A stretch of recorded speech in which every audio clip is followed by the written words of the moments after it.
Uma jovem de 17 anos, ela foi sequestrada, estuprada e mantida em cativeiro por 44 dias. Ela viveu um grande inferno. O seu nome era Junko Furuta.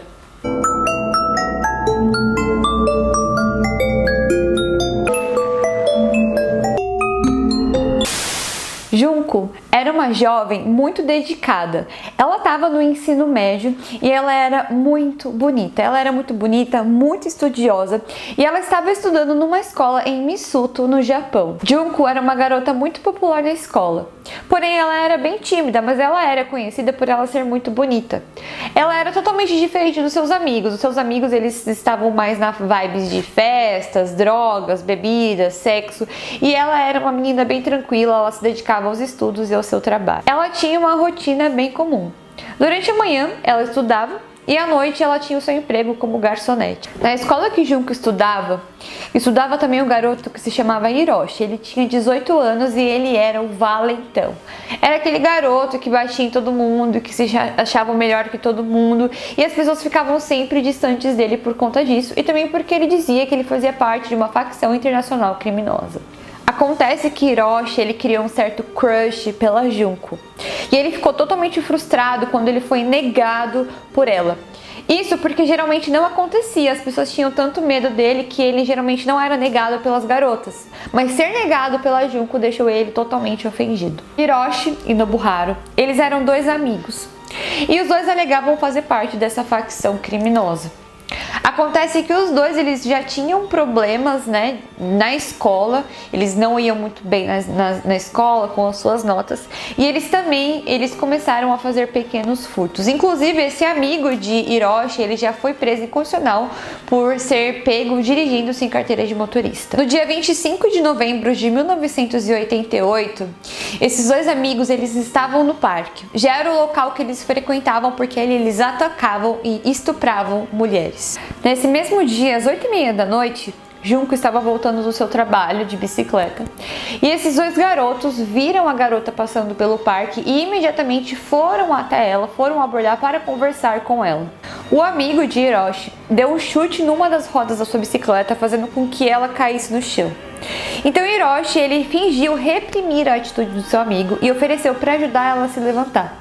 E assim que ela se levantou, ele se ofereceu a levar ela para casa em segurança. Durante o caminho, Hiroshi, ele começou a ameaçar Junko, falando que ia matar ela se ela não o seguisse. Então, ela, com medo, foi até o local onde ele mandou ela ir e ele a levou num galpão abandonado. Lá, ele estuprou Junko pela primeira vez. Ele tinha um grupo que eram 4 garotos, era como se fosse a gangue deles. Então, eles pegaram o Junko e levaram para casa de um desses garotos. Eu não sei exatamente quem é a casa de quem, porque de acordo com as fontes das minhas pesquisas, cada lugar fala uma pessoa, então eu sei que simplesmente levaram ela para casa de um desses garotos. E lá, eles falaram para ela que sabiam tudo sobre a vida dela e que eles participavam de uma gangue e que se ela não fizesse o que eles mandassem, eles iam matar toda a sua família. Foi aí então que começou a tortura. Junko, ela foi submetida a todos os tipos de abusos sexuais horríveis e brutais que você poderia imaginar. Ali ela era estuprada várias vezes por dia, ela era usada como saco de pancadas, eles a queimavam, a batiam, a torturavam, eles chegavam a colocar objetos nas suas partes íntimas, eles torturavam ela de todas as formas piores possíveis. Eles também convidavam outros homens para irem até o local e abusarem também de como queriam da garota. Eles não davam comida para ela, às vezes a faziam beber a própria urina e no inverno eles deixavam ela nua do lado de fora da casa. Os pais de Junko, ao notar o seu desaparecimento, imediatamente foram dar queixa na polícia.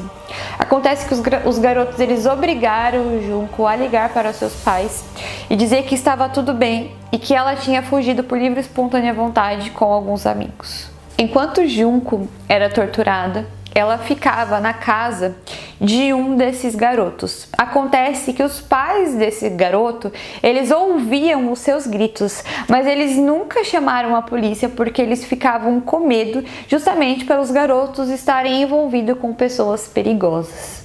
Junko ficou 44 dias sendo torturada. Ela chegou a pedir a própria morte, até o dia que ela não aguentou mais e morreu. Como se fosse uma coisa planejada pelos próprios garotos, depois que ela morreu, eles pegaram seu corpo, colocaram dentro de um saco plástico, colocaram dentro de um tambor, encheram de cimento e abandonaram perto de um parque qualquer na cidade.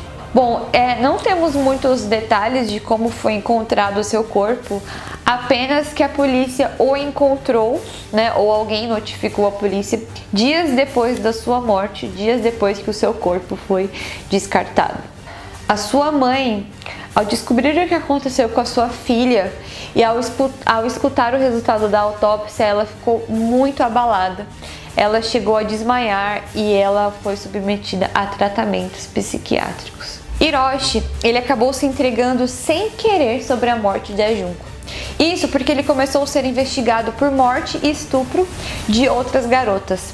Quando a polícia foi fazer uma investigação sobre a vida dele, a polícia encontrou roupas íntimas de outras garotas nas suas coisas, fazendo com que gerasse grande suspeita no caso da Junko, e ele acabou assumindo o crime. O caso, ele ganhou repercussão mundial. Hiroshi, ele foi condenado à prisão por 20 anos e os seus amigos por 8 anos. Isso porque o Código Penal na época do Japão não podiam condenar menores de idade. O caso, ele criou uma repercussão tão grande que inclusive mudou o Código Penal do país, fazendo com que menores de idade pudessem ser condenados também como se fossem adultos. O funeral da Junko foi no dia 2 de abril de 1989. Uma de suas amigas da escola chegou no caixão da garota e falou: "Não há mais sofrimento. Você pode ir em paz." Até quando as mulheres serão usadas como objetos sexuais? E até quando as mulheres serão usadas por mentes perturbadas? Esse, sem sombra de dúvida, é um dos vídeos e assuntos mais chocantes que eu já li em toda a minha vida. Queria deixar bem claro aqui que eu não quis detalhar o que aconteceu com a garota no tempo quando ela foi torturada. Se você tem interesse em saber, você pode pesquisar na internet, tem muitas fontes que você pode saber mais sobre o caso. Mas em respeito com a garota e por conta do que fizeram com ela, eu achei melhor não detalhar esse assunto aqui nesse vídeo, e que seja um assunto de conscientização para que as mulheres elas não venham ser objetos sexuais por homens, ainda mais quando elas se negam a estar com eles. Então, pessoal, foi esse o vídeo de hoje. Eu espero que vocês tenham gostado do vídeo. Se você gostou do vídeo, deixe o seu gostei, se inscreva no canal porque isso é muito importante e isso ajuda muito o canal a crescer. Deixe um comentário aqui com uma ideia de vídeo, alguma dica, algum comentário que você queira falar sobre o caso. Vamos conversar sobre isso aqui nos comentários. Muito obrigada por assistirem esse vídeo. Um beijo pra vocês e até o próximo vídeo.